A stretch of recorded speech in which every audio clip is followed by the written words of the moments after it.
RBI Governor Raghuram Rajan మాట్లాడుతున్నారు. ప్రత్యక్ష ప్రసారం ద్వారా చూద్దాం. Pressures, the full monsoon outturn, as well as possible Federal Reserve actions. As the Reserve Bank awaits greater transmission of its front-loaded past actions, it will monitor developments for emerging room for more accommodation. So, I end quote there. I have said all I want to say on future policy, and please don't read anything in what follows about the future direction of policy. We will, of course, take all the information we've had so far, as well as the information we will get in determining that policy.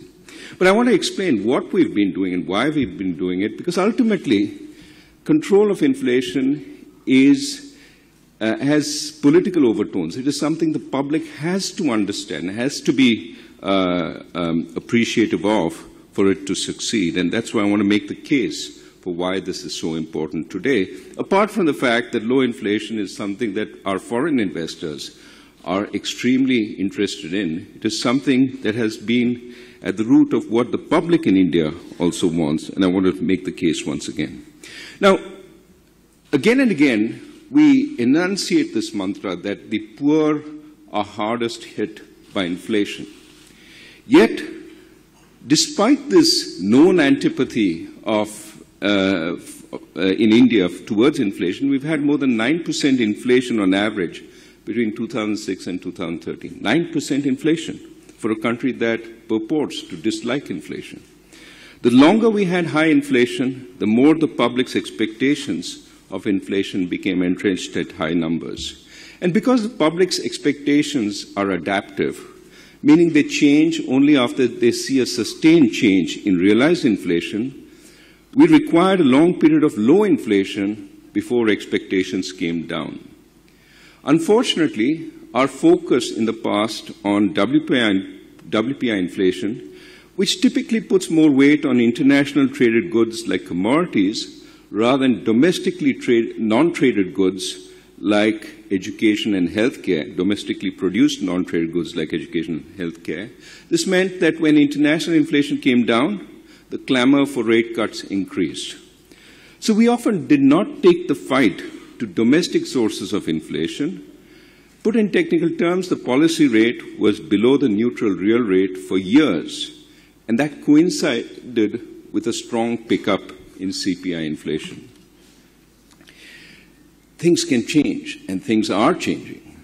The strong disinflation, even deflation in the world in the last few years, gives us a golden opportunity to do so. What better time than the current for an inflation-prone country like India to bring its inflation finally in line with the world's?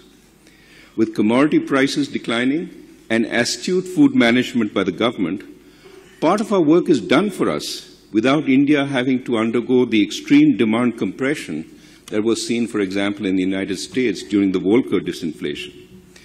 Indeed, today, with real expected policy interest rates in the 1.25 to 1.5% range, and approximately at the neutral range for perhaps the first time in a long while, and with real after-tax deposit interest rates barely positive, it would be hard to argue that the disinflationary glide path the RBI has embarked on is extremely onerous, with a few exceptions that I'll come to in a second.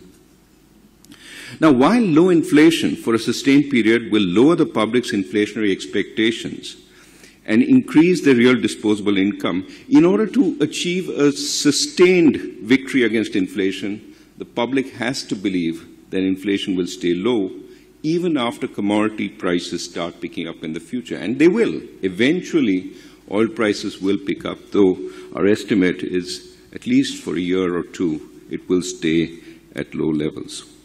Now, for the public to look through these future price spikes without raising prices, without raising wage demands, the central bank, the Reserve Bank, has to have the credibility that it will act against any future inflationary threats. And this is where central banks in advanced countries have achieved that credibility, which is what allows them to stay with low interest rates for long.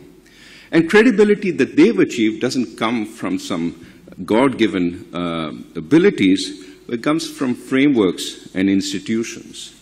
And we are in the process of building those frameworks. The RBI signed a historic agreement with the government wherein the RBI's inflation mandate is clearly spelled out with an inflation objective over the medium term. In the coming year, the Finance Ministry proposes to lay out, after consultation with the RBI, the structure of a monetary policy committee that can be formally and legally entrusted with policy decisions. These are extremely welcome steps in building the institutions we need for transparent and independent monetary policy, and trust in low inflation will give investors the trust they need in the markets and will be something that will help us going forward for many years to come. Now, of course, many have expressed views, comments on these. Let me address some popular misconceptions very quickly. Modern economic theory suggests there is a short-run trade-off between inflation and growth. Layman's terms, if today the central bank cuts interest rates by 100 basis points and banks pass on this interest rate cut, demand could well pick up and we could get stronger growth for a while, especially if economic players are surprised. The stock market may even shoot up for a few days. We could quickly see shortages and a sharp rise in inflation. A central bank may then be forced to raise interest rates substantially to offset that temporary growth. The boom and bust will not be good for the economy, and average growth may be lower than if the cut had not taken place. This is why modern economics says there's no long-run trade-off between growth and inflation. There's a short-run trade-off, but no long-run trade-off.